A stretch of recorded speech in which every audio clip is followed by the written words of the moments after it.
Hello everybody, I'm Thomas and welcome back to another video. This time I am back with my final tier list video where I'm going to be ranking every solitaire card game I have played.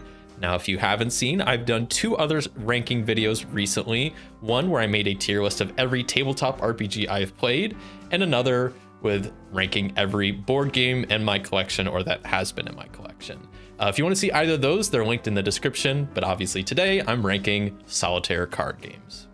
So I have 22 I'm going to be going through today, and I have my tier list with S being the best tier, then A below that, then B, C, and D for lower tiers on the tier list. Obviously, these are just my opinions, but you'll have to let me know what you think. Do you agree or disagree with any of these? There's some that, I know is maybe people won't agree with, but I'm curious to see what y'all think. So let's get started. Before I start, I'll quickly mention all the games I go through here today I have played on the channel. So if you want to see a playthrough of some of these or a rules explanation or more in-depth thoughts on my thoughts on the game, be sure to check those out. I have a playlist that I'll have linked below. So first up is Aces Up, and I'm going to rank this S tier.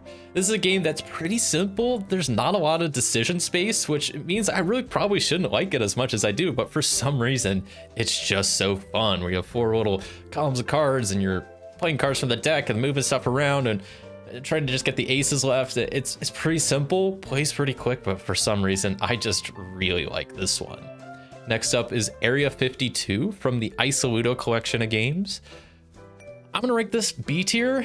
It's pretty fun. It has some interesting decisions. The rules are a little weird where you have like the different waves and then you have to reshuffle cards, and it's been a while since I played it, but I remember liking it but not being crazy about it. Next up is Bowling Solitaire. I'm gonna rate this A tier. I think it was very unique, very interesting. It also taught me a little bit on how bowling scoring actually works. I always had a kind of a vague idea, but then for playing this, I had to really kind of figure out how it works with when you get spares and strikes and how that works on future things. And yeah, it's pretty fun. You know, you have to do a little bit of math for it, but I think it's a fun one, and one that you could play with other people too, or you can kind of both be bowling at the same time, comparing scores, and you're both basically, it's like a multiplayer solitaire if you're playing it multiplayer, but you know, it's a solitaire game, so that kind of checks out. Next up is Calculation. I'm gonna rank this A tier, but lower A tier. I think it's quite fun.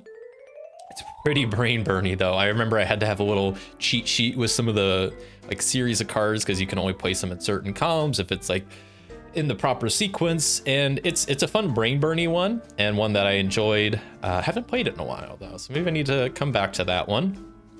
Next we have Card Capture. It's a deck building game. This one I really like. I'm gonna put an A tier, maybe top of A tier, maybe borderline S tier. I might do a final rearrange at the end. I like deck building games, and this one is pretty quick, pretty simple, and I really like it. Next we have Dead Center, the zombie themed game from the Isaludo collection of games. I'm gonna put this also in A tier. I really like this one. I think better than maybe both of these. This one has some confusing rules at first, but I think it has a very interesting decision space, and once you kind of get the hang of it, it's pretty fun. You know, it's a zombie themed. The theme's pretty light on a lot of these because, you know, you're playing with a deck of cards, but I think it conveys what's going on pretty well and is pretty fun. Next we have Deck of Spies.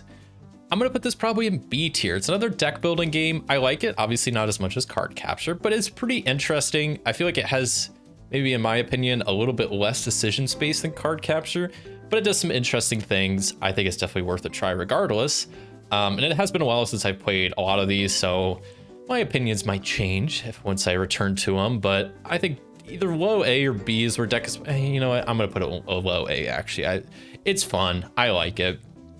But next is Dungeon Solitaire. This one I am probably gonna put in B tier. It's an interesting concept, bit of a push your luck. We're going through the dungeon, trying to collect loot, trying to get out. It's one that I liked, but I wasn't too blown away on. I remember hearing a lot about it before I played it, and maybe it was because it had a lot of hype. Not a lot of hype, but you know, a lot of yeah, people really highly acclaimed it, and I thought it was good, but maybe nothing too crazy. Next, Foursquare, one of the more recent games I have played. maybe put this in B tier, also from the Isaludo collection of games. This one was pretty interesting. It's like a bit of a spatial puzzle where you have a 4x4 grid and it goes 4 high and opening and closing restaurants. It's an interesting puzzle. I wasn't too crazy about it, but I thought it was quite fun. Next we have Hide and Seek from the Isaludo collection of games. This one I'm gonna put in A tier, maybe above Deck of Spies. Maybe I'll do something like this. I feel like that Hide and Seek, maybe I'll put it even above Calculation. Is pretty cool. It's a deduction game, and it's, I think, pretty simple, and I think once you get the hang of it, not too difficult. I remember it takes up a decent amount of table space, but for a deduction solitaire game, I thought it worked pretty well as someone who likes deduction. Next, we have Island of Cards. It's been a while since I played this one, but I remember not being too crazy about it. I'm gonna put it maybe above Area 51, somewhere like right there. It's been a while since I played it, so I can't really speak too much on it, but I remember, like I said, not being just too impressed with it, but I didn't think it was bad either. Next is Loot the Loop from the Isaludo collection. Probably above Aces Up. Maybe it'll stay at the top of S tier. One of the best card games I've played. Very interesting theme. You could basically play it in your hand besides like marking cards in your score pile. Doesn't take up a lot of table space. Super interesting decisions, and it's just fun. It's just fun. I don't know what to say. It's definitely belongs at the top of S tier. Next is Obtricia Lines. This one's interesting. It's a solo trick-taking game that's also a bit of push your luck. I think that goes in S tier for me. It does take up a lot of table space, but it has some, I remember, really interesting decisions. And the fact that it's a trick-taking game, a solo trick-taking game, pretty dang cool. Like I said, I remember the main downside was it does take a decent amount of table space, but I remember really liking it. So next up is Regicide. This is like one of the most popular solo card games. There's like an official version made of it. I'm really not too crazy about it. I'm gonna maybe put it above Dungeon Solitaire, but I don't know, I'm gonna put it in B tier. Maybe it's one I haven't played enough. I like it. It has interesting decisions. You have to kind of manage, what is it, like your diamonds pretty carefully. I think it's good. You know, B tier is still good, but I don't think, yeah, I don't know. I wish maybe I need to play it more to like it more. I don't know. I think B tier is where I would put it. Next we have Scoundrel. This one, it's also been a while since I played. I'm gonna maybe put it below. These are all like kind of dungeon crawling fighting games, and I think this pretty appropriately feels like what I would rank them. I would put them all pretty similar to each other, but Regicide being the best, and then Scoundrel, and then Dungeon Solitaire. Scoundrel, you have like potions and whatnot. Like I said, it's been a while since I played Scoundrel for sure. But I'd put it below Regicide. I'm almost tempted to put Regicide like low A tier, but I think that's fine for now. Like I said, I might do some final adjustments towards the end. Next we have Seven Waters. So this is Seven Waters Duel, kind of a spin-off of, not spin-off, but like a parody of Seven Wonders Duel, where you're making a water park. I think it's a super interesting concept. I'm gonna put it high or low A tier. I think it's neat, you know? It has like the Seven Wonders concept where you have like a pyramid of cards with some that you can use, and I like that you have like different areas you could go for. You have like the wave pool and like the slides, and it's been a while since I played it. I like that it has a solo mode and you can play it 2-player. I've never played it multiplayer. And yeah, I think right there is probably where it belongs. Next we have Skyway.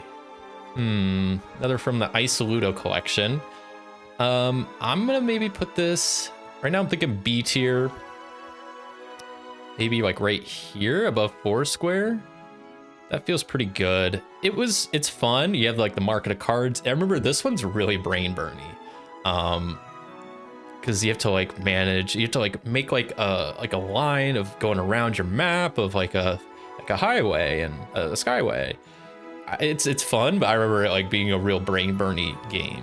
Okay, so I'm gonna start having a lot in B tier and A tier, so I'm gonna move some down to C. I think Island of Cards, I'm maybe gonna put in C. Area 52, I'm gonna put in C, and Syndicate, I think I'm also gonna put in C. maybe at the bottom of C. I think this is my least favorite from the Isaludo collection. Yeah, I would say. It's interesting. It's one that I haven't played too much, even though I have played it fairly recently, and maybe I need to try it more.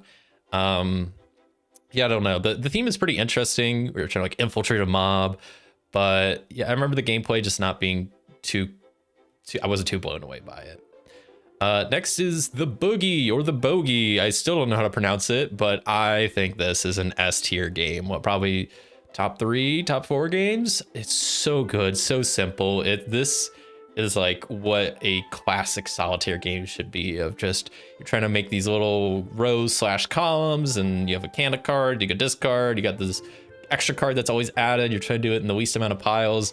Super simple concept, lots of decision space, and I think very fun and interesting. Next we have the Emissary, also from the Isaludo collection.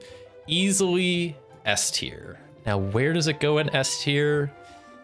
That's a tough one. I'm maybe gonna put it there at the end of S tier, which is a bit of a hot take, but I think that the fact that 4 Northwood exists kind of makes it a little bit lower than an S tier for me. It's still super good. It's a solo trick-taking game. Maybe I'd put it at least above Patricia Lines. It's a solo trick-taking game, which I think I like trick-taking, and this does it very well. Like I kind of hinted at, the person that made this then developed it into a fully produced card game called 4 Northwood that I think is just better. It has full art, slightly modified rules, more like powers for your rulers. I think it's just better, but I still think the Emissary is super, super solid. And then we have the first boba tea shop in London. I'm gonna put this in B tier, maybe above Skyway, below Skyway, above Foursquare. I thought this was pretty good. Has some interesting concepts, but I liked the theme of it. Also from the Isaludo collection. Don't know if I mentioned that. But I wasn't too blown away by it, but I think it was still fun. And then we have the Sandwich Guy. I will also probably put this in B tier. Thought it was pretty fun, pretty simple, but I liked it. Maybe even above Skyway. I don't know. Skyway is fun, but yeah, I'll put it above Skyway. I like the Sandwich Guy. It's, like I said, pretty simple, but I still think it was quite fun. And there you go. I might make some final, I could maybe make some final adjustments, but I feel pretty happy with this list. So my final list, my S tier games are Loot the Loop, Aces Up, The Bogey, The Emissary, and Patricia Lines. I've played a lot of good games, you know, got a couple here in S tier. Most of them I put in A or B, a couple that really didn't click with me C, but I really don't think any belong in D, at least that I've played. I think all of them are good in their own way. You know, some I didn't really vibe with that are in C tier. B is just, were great, but not maybe for me, or maybe I haven't played enough to really click with. A is just, those are great games, and S is just top of the top. These are, you know, Loot the Loop, Aces Up, The Bogey. I play these. These are the 3 I return to the most. The Emissary I don't return to because I have 4 Northwood. Patricia Lines I should play more, but it takes a lot of table space, and it's been a while since I've played. But I think you can't go wrong with any of these games on this list, but this is what I think. So let me know, what do you think? What games would you put in S tier? Do you agree with some of my ranking? You know, I know a lot of people love Regicide, so that might be a bit of a hot take, but like I said, I don't think it's a bad game, but I think high B tier is probably where it belongs, at least in my opinion, but maybe I need to play it more to appreciate it more. But that's about it for this final tier list video. And like I said, I've done 2 others, so if you want to see either of those will be linked in the description. And if you want to see playthroughs or rules explanation for any of these games on this list, I'll have a playlist down below where I have all those videos listed. But that's it for this video, so thank you so much for watching, and until next time, I'll see ya.